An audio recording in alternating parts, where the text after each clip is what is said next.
Hello, good morning students. How are you? Hindi study tips channel में आपका स्वागत है। हम हमारे हिंदी ग्रामर के टॉपिक जैसे कि संज्ञा, सर्वनाम, विशेषण, क्रिया विशेषण, इन सब पे कंटिन्यू बात कर रहे हैं। इसी का ही जो एक बेस्ट इम्पोर्टेंट टॉपिक है हमारे पास में, समास, जो कि एग्जाम में पूछे जाने वाला बहुत ही इम्पोर्टेंट टॉपिक है। और इसमें सबसे ज़्यादा कंफ्यूजन होते हैं कि कौन सा समास है या फिर समास की पहचान कैसे करें। तो उन सब के लिए मैं आपको आज एक नई सिंपल ट्रिक के साथ में समास समझाने वाली हूँ। तो आप इस वीडियो को पूरा ज़रूर देखिएगा और मेरे इस चैनल को सब्सक्राइब कीजिएगा, क्योंकि सब्सक्राइब करने से आने वाले मेरे हर वीडियो की जानकारी आपको मिलती रहे और हर नए टॉपिक जो कि आपके कंपटीशन एग्जाम में या वैसे एग्जाम में भी जो काम आते हैं वो आपको टाइम से मिलते रहे। तो आज हम देखते हैं समास। तो सबसे पहले हमें समास का अर्थ समझ में आना जरूरी है कि समास होता क्या है। तो इसका नाम देखो, समास। अगर हम इसको खोलते हैं यानी कि इसको विस्तार से लिखते हैं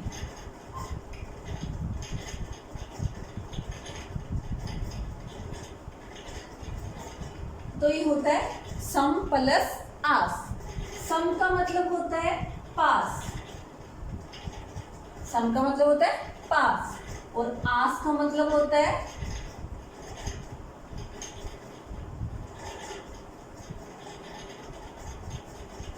रखना। आस का मतलब होता है रखना। तो इसका अर्थ क्या हो गया? पास रखना। तो जब दो शब्द मिलकर एक सार्थक शब्द बनाते हैं, एक सार्थक का मतलब जिसका कोई अर्थ निकलता हो। सार्थक शब्द क्या होता है? जिसका कोई अर्थ निकलता हो। निरर्थक शब्द क्या होता है? जिसका कोई अर्थ नहीं निकलता। तो जब दो शब्द मिलकर कोई सार्थक शब्द बनाते हैं या कोई नए शब्द का निर्माण करते हैं तो वो समास कहलाते हैं। मैं इसकी परिभाषा आपको बताती हूँ।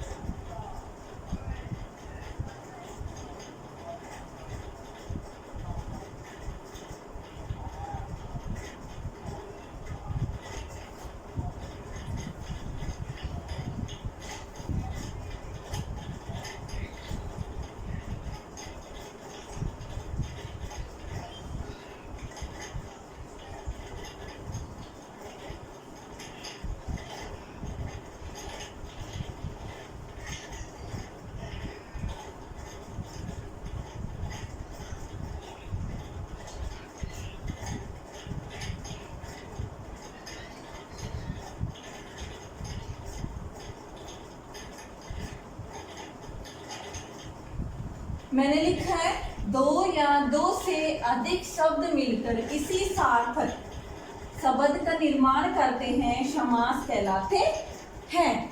सार्थक मैंने बोला जिसका कोई अर्थ निकलता है। जब दो शब्द मिलेंगे, जब दो शब्द कोई भी मिलेंगे, चाहे वो प्रत्यय हो या मूल शब्द हो या दोनों का अर्थ निकलता हो, दोनों अलग अलग शब्द हो या दोनों सार्थक शब्द हो, तो वो एक तीसरे शब्द का निर्माण करते हैं, यानी कि जिसका कुछ अर्थ निकलता है, तो वो होता है सार्थक शब्द और वही हमारा क्या बनता है? समास। अब एग्जाम्पल के लिए जैसे मैं आपको बोल रही हूँ,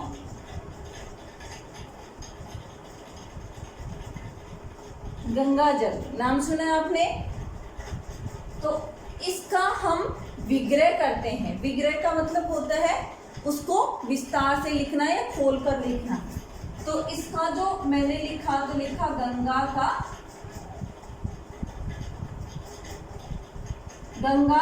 का जल। ये जो हमारे सामने आया है ये है सामासिक शब्द, और ये जो हमारे सामने है वो है समस्त पद। समस्त पद, जब सामासिक शब्द का हम विग्रह करते हैं वो क्या होता है? ये विग्रह हो गया जब हमने उसको विस्तार से लिखा, और ये हमारे पास में हो गया सामासिक शब्द, यानी कि ये समस्त पद है और ये इसमें पूर्व पद और उत्तर पद है, ये हमारे पास में हो गया समास, यानी कि सार्थक शब्द। अब मैं आपको समझाती हूँ कि समस्त पद, समास विग्रह, पूर्व पद और उत्तर पद ये सब क्या होता है। तो उसके लिए मैं आपको बता रही हूँ।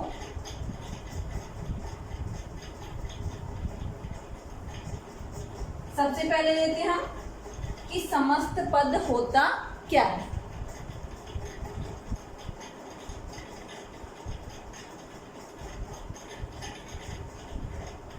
दूसरा मैंने बताया पूर्व पद, और तीसरा मैंने बताया है उत्तर पद। ये तीनों मिलकर ही हमें समास का निर्माण करवाते हैं और समास हमें समझ में आता है। समस्त पद यानी कि जब हम सामासिक प्रक्रिया करते हैं,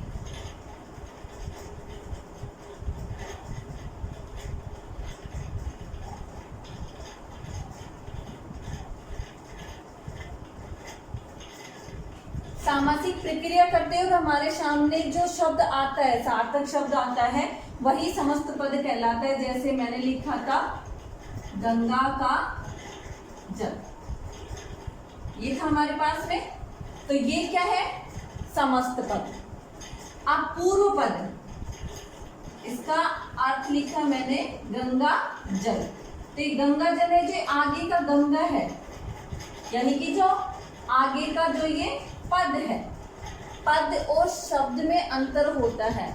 शब्द जब हम स्वतंत्र रूप से किसी चीज को लिखते हैं तो वो शब्द होती है, लेकिन अगर हम किसी दूसरे शब्द के साथ में उसको लिखते हैं, जैसे गंगा जल दोनों को मिला के लिखा है, तो इसमें जो आगे और पीछे के जो शब्द रहेंगे वो पद के रूप में जाने जाएंगे, और इसमें अलग अलग हैं तो शब्द के रूप में जाने जाते हैं। तो ये जो गंगा है ये हो गया हमारा पूर्व पद, और जो ये जल है पीछे का ये हो गया उत्तर पद।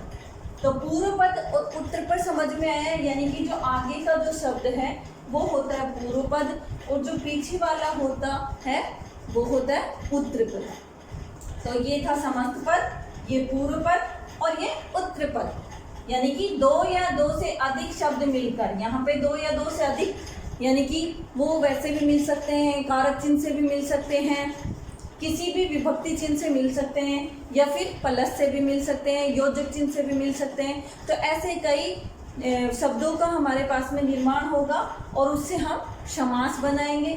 तो यही था इसका कि दो या दो से अधिक शब्द मिलकर किसी सार्थक शब्द का निर्माण करते हैं, वो समास कहलाता है। इसमें तीन पद होते हैं, समस्त पद, पूर्व पद और उत्तर पद। समस्त पद जिसमें यानी कि विस्तार से खोलकर बताया जाता है सामासिक, और पूर्व पद यानी कि जो आगे का जो शब्द होता है, और उत्तर पद जो पीछे का पद होता है।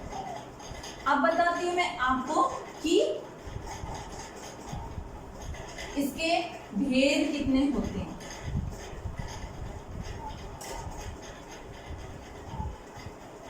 और रही बात विग्रह की, तो विग्रह में मैंने बताया है कि जब हम किसी शब्द को विस्तार से लिखते हैं यानी कि खोल कर लिखते हैं तो वो होता है विग्रह। तो इसके भेद में आपको बता रही कि समास के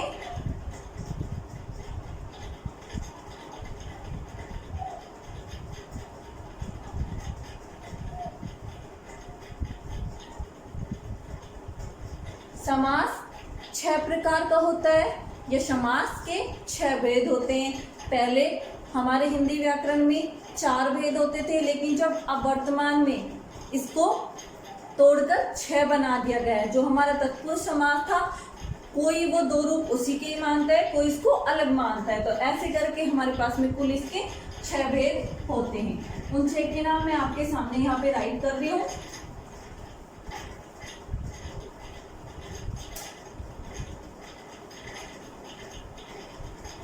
और इस टॉपिक को अच्छे से समझने के लिए जिस प्रकार से मैं स्टेप बाय स्टेप समझा रही हूँ उसको आप ध्यान से देखिएगा, क्योंकि अगर आप बीच में इसको देखोगे कि पहले फर्स्ट पार्ट देख लिया या फिर थर्ड, तो बीच वाला जो सेकंड पार्ट है उसको बाद में देख रहे हो, तो इसमें आपको कंफ्यूजन होगा। तो इसलिए जिस तरीके से मैं आपको बता रही हूँ उसको अच्छे से देखिएगा। तो इसका जो सबसे पहला भाग हमारे पास में आता है वो आता है अव्ययभावी समास।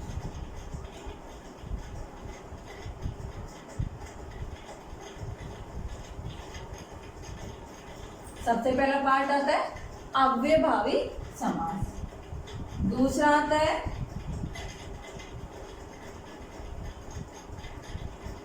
तत्पुरुष समास। तीसरा जो इसका आता है वो आता है कर्मधारय समास।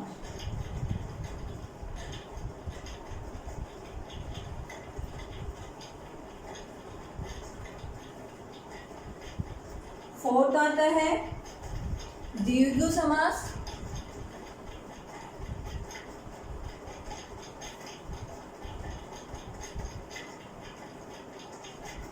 और फिफ्थ जो नंबर का आता है वो आता है द्वंद्व समास।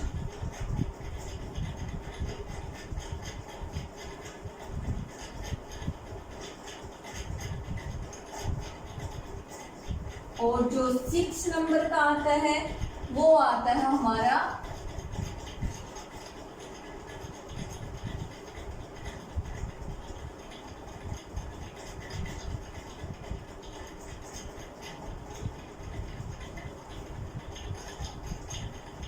बहुव्रीहि समास। तो सबसे पहला जो हमारा जो अव्ययभावी समास है उसके बारे में मैं आपको बताती हूँ कि इसके नाम देखो, आगे है अव्यय।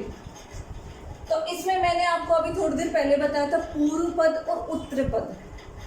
तो इसमें क्या होगा, जो पूर्व पद होता है जब हम उसका समास विग्रह करते हैं तो जो पूर्व पद होता है वो या तो अव्यय होता है या फिर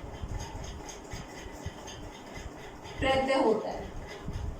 एग्जाम्पल के लिए जैसे मैंने लिखा आ प्लस जन, तो ये आ क्या है, प्रत्यय है या फिर उपसर्ग भी आ सकता है।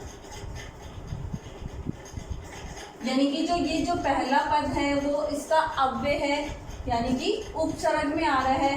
तो जो ये आ जन यानी कि जो इसका जो ये है पहला पद वो क्या है, प्रधान है, मुख्य।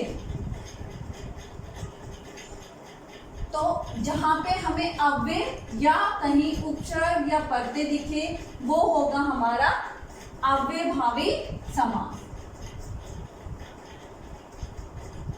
इसमें पूर्व पद क्या होता है हमारा, प्रधान होता है।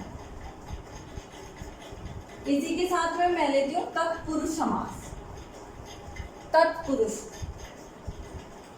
जो ये है सेम उसका विपरीत है, यानी कि तत्पुरुष समास में क्या होगा, इसमें पूर्व पद प्रधान है तो इसमें क्या होगा, दूसरा पद।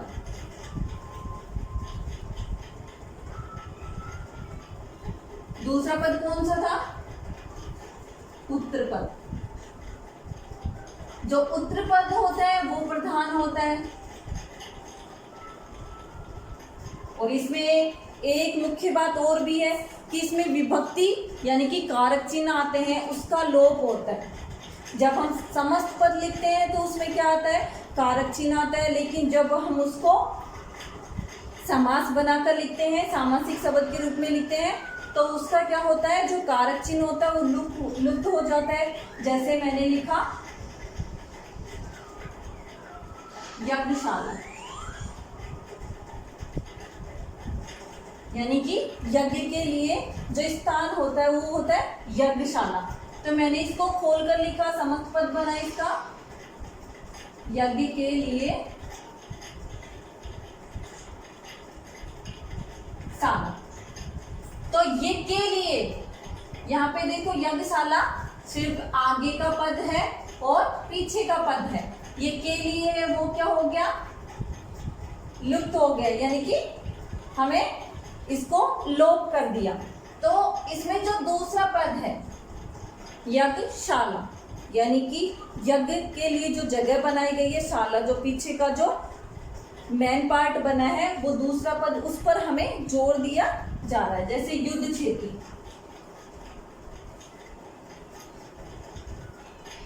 युद्ध क्षेत्र में जो क्षेत्र शब्द है यानी कि मैदान, वो इसमें क्या है, मुख्य शब्द है। तो इसी तरीके से इसमें जो दूसरा पद होता है वो प्रधान होता है। अब हम आते हैं हमारे तीसरे टॉपिक पर।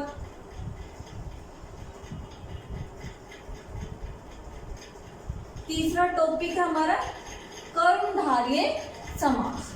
कर्मधारय समास में क्या होता है, जो एक पद होता है वो विशेषण होता है, दूसरा पद होता है विशेष्य।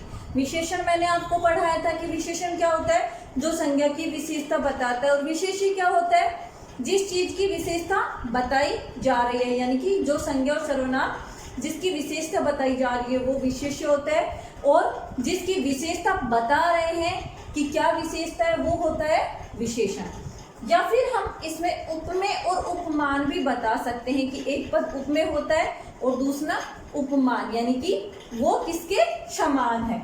तो जैसे मैंने लिखा घनश्याम, तो घनश्याम का मतलब क्या होता है, घन के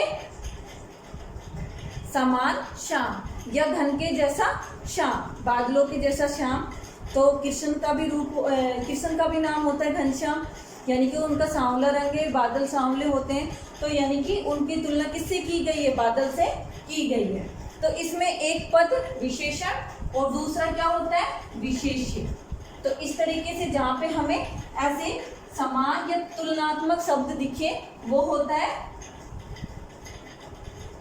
हमारा कर्मधारय समास।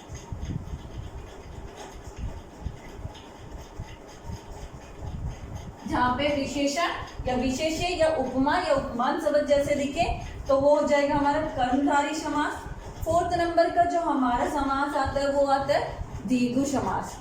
अब इस समास में क्या होता है, इस समास में जो जो पूर्व पद होगा यानी कि जो आगे का पद होगा उसमें क्या होगा, संख्या का बोध होगा, यानी कि जिसमें संख्या का बोध हो वो दीर्घ समास होता है। जैसे मैंने कहा चौराहा या चारपाई, ये देखो इसको खोलेंगे, चार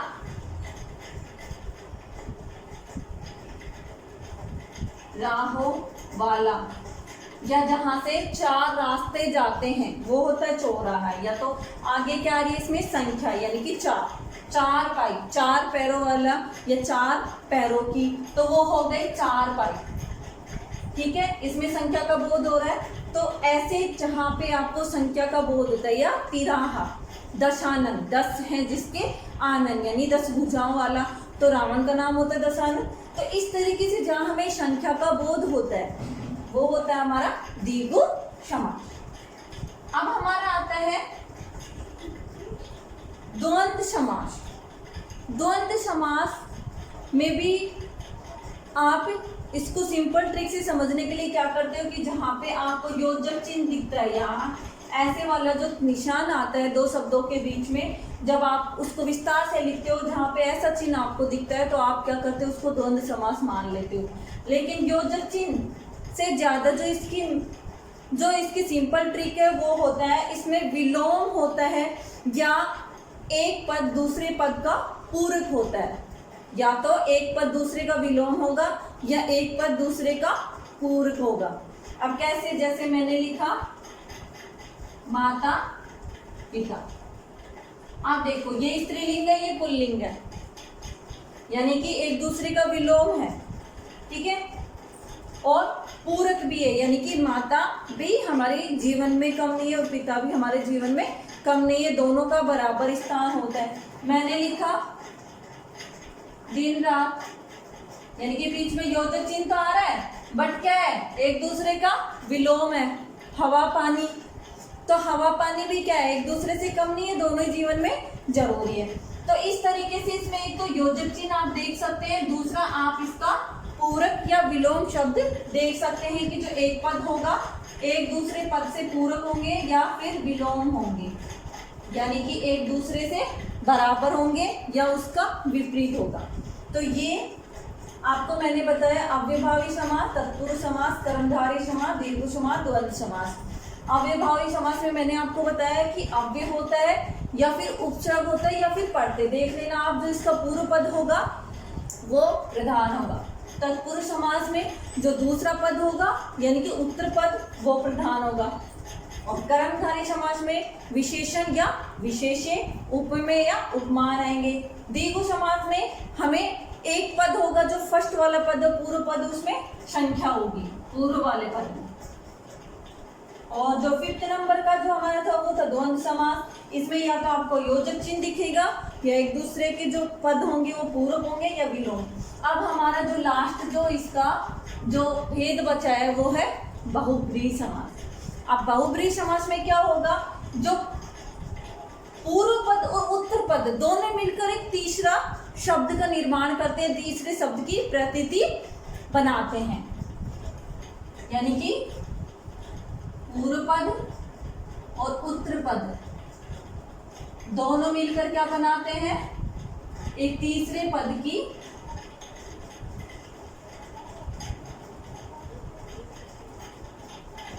प्रतीति बनाते हैं। वो कैसे, जैसे मैंने अभी आपको द्वंद्व समास में कर्मधारय समास में बताया था, वैसे ही एग्जाम्पल सेम इसके आते हैं। जैसे मैंने बोला दशानन, 10 है जिसके आनंद या 10 भुजा वाला, यानी कि लाइन तो कुछ और बन रही है लेकिन हम इसका तीसरा अर्थ क्या निकाले, रावण, यानी कि ये नाम किसको दिया गया था, रावण। गजानन, तो गजानन भी हम अगर देखते हैं तो किसका नाम होता है, गणेश जी का। एक दंत, एक दांत वाला, यानी कि जिसके एक दांत है तो उसको गणेश जी, यानी कि तीसरा नाम दे रहे हैं। तो ऐसे जहां पे आपको तीसरे शब्द की प्रतीति मिलती है, तीसरा शब्द जहां पे मिलता है उसको विस्तार से खोलने पर तीसरे शब्द का जहां पे बोध होता है वो होता है हमारा बहुब्रीहि समास। ये मैंने आपको इसके एग्जाम्पल और इसके कुछ इम्पोर्टेंट बातें आपको मैंने बताई, और इनके जो ये 6 भेद हैं इनको विस्तार से समझने के लिए आप मेरा देखिएगा नेक्स्ट वीडियो। आई होप कि आपको ये समझ में आया हो, तो इसको ज़्यादा से ज़्यादा लाइक और शेयर करें, और जिसने इस चैनल को सब्सक्राइब नहीं कर रखा वो इस चैनल को सब्सक्राइब करें ताकि आने वाले हर वीडियो की जानकारी आपको मिलती रहे। Thank you, have a nice day.